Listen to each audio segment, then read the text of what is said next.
প্রায়োগিক গণিতের বিষয়ে আপনারা নিশ্চয়ই গণিতের সবাই মানুষ, আমরা গণিত পরিবারের সদস্য এবং যারা সায়েন্সে জানেন, প্রফেসর ডক্টর খোদাদাদ খান স্যারের নাম শুনেছেন নিশ্চয়ই। তো উনি মানে প্রায়োগিক গণিতের বিষয়ে সবসময় কথা বলেছেন।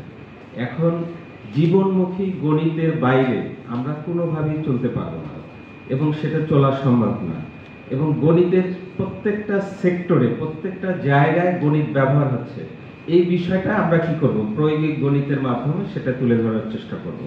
এখন উত্তর অঞ্চল দেখেন, বিশেষ করে কৃষির জন্য একদম খুব ভালো একটা ক্ষেত্র উত্তর অঞ্চলে।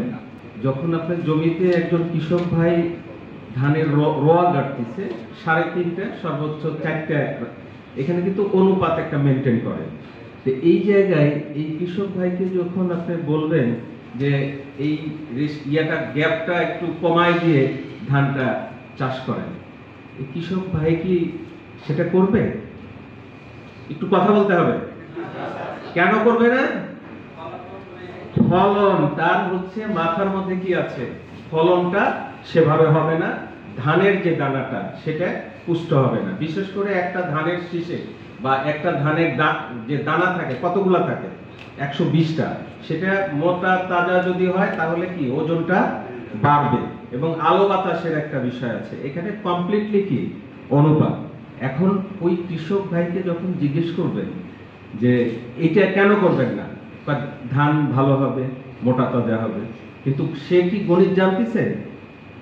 মোটেও না। গণিত জেনে কিন্তু সেটা করতেছে না। তো সেক্ষেত্রে আমাদের মূল মেসেজটাই হচ্ছে, বিশেষ করে প্রায়োগিক গণিত কোথায় কোথায় আছে জীবনের ক্ষেত্রে, প্রতি মুহূর্তে। এই যে আমি কথা বলতেছি, এখানে আমার নির্দিষ্ট কয়েকটা মিনিট টাইম আছে, এই টাইমের মধ্যে কয়টা শব্দ আমরা বলতে পারি।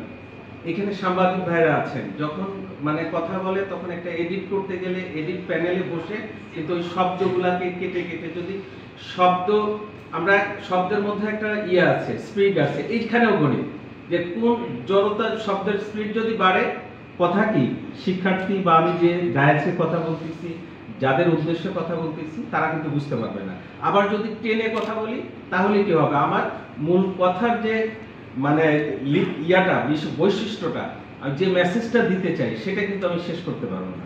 তাহলে প্রত্যেকটা ক্ষেত্রে গণিতের ব্যবহার আছে।